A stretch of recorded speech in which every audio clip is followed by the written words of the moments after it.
June 7, 1944, shortly after dawn at a headquarters near Paris, General Leo Geyr von Schweppenburg studied the map spread across his operations table.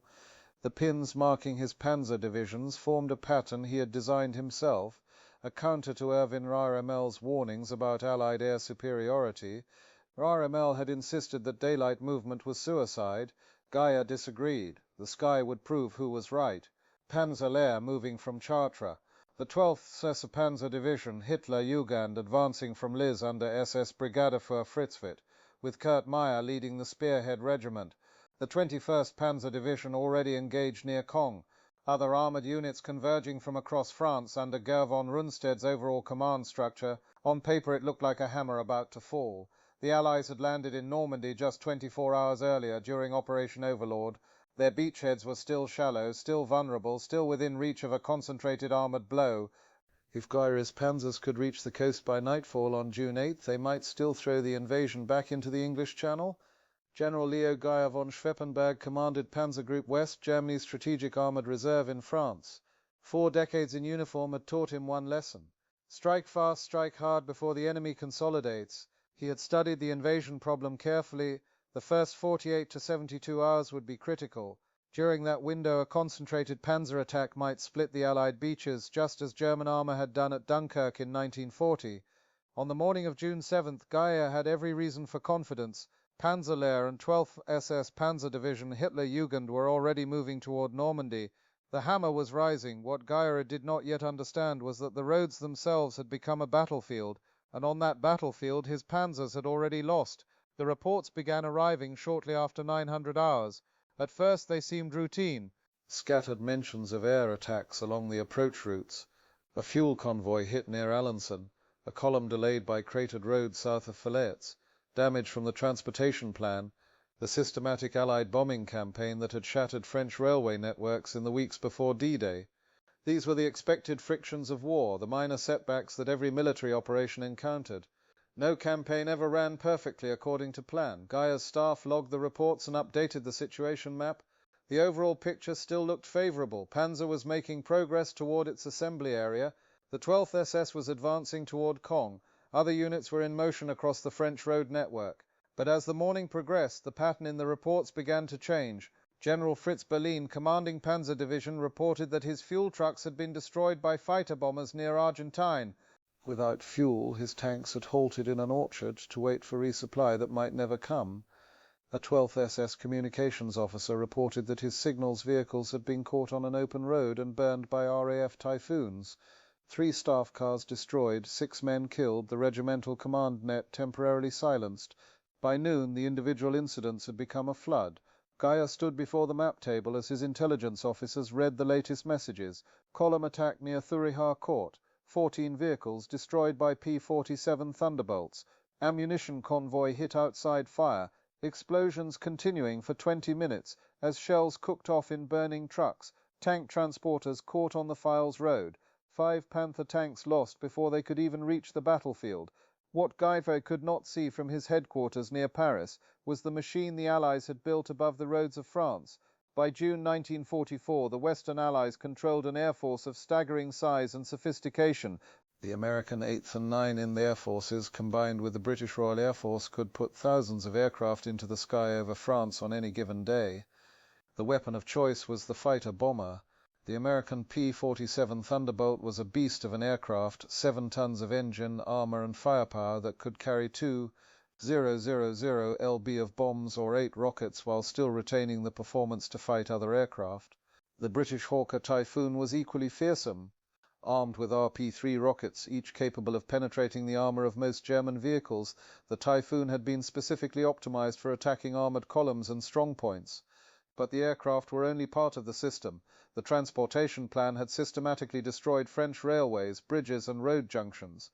In May 1944 alone, Allied bombers had dropped tens of thousands of tons of explosives on rail yards from Paris to the English Channel. The goal was simple. When the invasion came, German divisions would find their railways broken and their roads funneled into predictable routes that Allied aircraft could patrol with deadly efficiency. Then, for the invasion itself, the Allies deployed something Geyr had never faced: real-time tactical control that linked aircraft to ground forces through close air support networks. Mobile radar stations could track aircraft across the battle area. Ground control centers maintained radio contact with fighter-bomber squadrons, directing them toward targets. The entire system was bound together by radio networks and standardized procedures. The result was a network that functioned almost like a living organism. A German column would begin moving on a French road. Within minutes, a reconnaissance aircraft would report its location. Controllers would vector the nearest fighter bombers toward the target. P-47 Thunderbolts, or RAF Typhoons, would dive out of the sky, release their RP-3 rockets, and climb away before the Germans could organize effective anti-aircraft fire. On June 7, 1944, the P-47s of the American 9th Air Force flew over 2,000 fighter-bomber sorties in support of the Normandy landings. The RAF Typhoons added hundreds more. Every major road within 100 kilometers of the beaches was under continuous patrol from first light until darkness fell. Geyr's panzer divisions were not advancing into battle. They were advancing into a trap. By 1500 hours on June 7th, the reports reaching Panzer Group West headquarters had become impossible to ignore. Panzer Lehr Division, the elite formation that Geyr was counting on to spearhead the counterattack, was bleeding on the roads south of Caen. General Fritz Berlin had reported that his columns were under continuous air attack. Fuel trucks were burning, ammunition vehicles were exploding, half-tracks carrying Panzer grenadiers were scattered across the French countryside. Bayerlein himself had nearly died that morning. His command car had been strafed by P-47 Thunderbolts while crossing an open stretch of road near Argentine. He had survived only by throwing himself into a ditch while machine-gun bullets stitched patterns in the earth around him. When he emerged, his car was burning and 2 of his staff officers were dead. The tanks themselves often survived individual attacks. A Panzer IV or a Panther tank could absorb machine-gun fire, and bombs had to strike close to destroy such heavily armored vehicles. But the tanks could not fight without fuel. They could not fight without ammunition. They could not fight without the infantry and artillery that made them part of a combined arms formation. Berlin's war diary, recovered after the war, recorded the scale of destruction. In a single day's march, Panzer Lehr lost over 80 vehicles to air attack. Most were soft-skinned transports and fuel trucks, but the losses included 5 tanks destroyed before they ever saw an enemy ground unit. His division was being dismembered on the march. The 12th SS Panzer Division Hitlerjugend fared no better. Kurt Meyer's spearhead regiment pushing toward Caen from the east was caught on open roads in the afternoon sunlight. RAF Typhoons armed with RP-3 rockets descended on the young soldiers with methodical precision. Veterans who had survived years on the Eastern Front found themselves helpless against an enemy they could not shoot back at.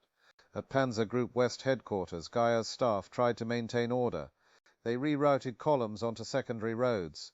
They ordered movement restricted to dawn and dusk. They requested Luftwaffe fighter cover to protect the approaching panzers. The request went unanswered. The Luftwaffe, gutted by months of attrition over the Reich, could not contest Allied air superiority over France. By evening, Geyr faced a situation his training had not prepared him to address. His divisions were still nominally moving toward Normandy, but the reality had become a nightmare of burning vehicles, scattered units, and broken communications. The counterattack he had planned was not going to happen on June 8th, perhaps not on June 9th, perhaps never. The moment of clarity came sometime after 2100 hours. Geyr stood alone before the operations map, understanding now that the war he had trained for, the war of tanks against tanks, of concentration and maneuver, was over. A new kind of warfare had replaced it, a war of systems and networks and information, where the side that controlled the sky controlled everything beneath it. On June 10th, 3 days after the invasion, ultra-intelligence from Bletchley Park, located headquarters near the village of Layane, southwest of Caen. Radio intercepts and reconnaissance had identified the concentration of vehicles and communications equipment. Shortly before 1900 hours, 17 RAF Typhoons fired 136 RP-3 rockets from 2,000 feet. Minutes later, 61 Mitchell bombers released over 500 500-pound bombs from 12,000 feet. The compound was saturated. General Major von der Waans, the Chief of Staff, and 17 other officers were killed. Most had been at dinner in the chateau when the siren sounded. They had walked outside to watch the Typhoons through binoculars, not realizing they were the target. Maps and plans were scattered or burned. Geyr himself was seriously wounded by shrapnel, fragments tearing into his body as he tried to reach shelter. The attack on Lane destroyed Panzer Group West as a functioning headquarters. Command and control of German armoured operations in Normandy devolved to improvised arrangements. Geyr was evacuated to a hospital and eventually relieved of command. The Battle of Normandy continued for 2 more months. The panzer divisions that had been savaged on the roads of June 7th continued to resist with determination. Panzer Lehr fought fierce tank battles around Villers Bocage. The 12th SS Panzer Division Hitlerjugend contested every hedge near Caen. The Wehrmacht made the liberation of France a bloody, grinding struggle, but none of it changed the fundamental equation established in those first 24 hours. The window for reversing Operation Overlord had closed within the first day, not because of what happened on Omaha Beach, but because of what happened on the roads leading to it. When we ask what decided the fate of D-Day, the answer may lie in the burning convoys scattered across the French countryside. The Allied soldiers who stormed the beaches deserved their place in history. But so did the pilots flying P-47 Thunderbolts and Hawker Typhoons, the controllers directing close air support, the radar operators and the coduriers at Bletchley Park, the radar operators and the coduriers at Bletchley Park, the radar operators and the coduriers at Bletchley Park, the radar operators and the coduriers at Bletchley Park, the radar operators and the coduriers at Bletchley Park, the radar operators and the coduriers at Bletchley Park, the radar operators and the coduriers at Bletchley Park, the radar operators and the coduriers at Bletchley Park, the radar operators and the coduriers at Bletchley Park, the radar operators and the coduriers at Bletchley Park, the radar operators and the coduriers at Bletchley Park, the radar operators and the coduriers at Bletchley Park, the radar operators and the coduriers at who built a system that destroyed Germany's armoured reserve before it could fight. RML had been right about Allied air power. The sky belonged to the Allies, and with it everything beneath. Thanks for watching. If you found value in this story of how intelligence, air power, and systematic planning defeated Germany's last chance to throw the Allies back into the sea, like this video and subscribe for more forgotten stories of World War II. 2.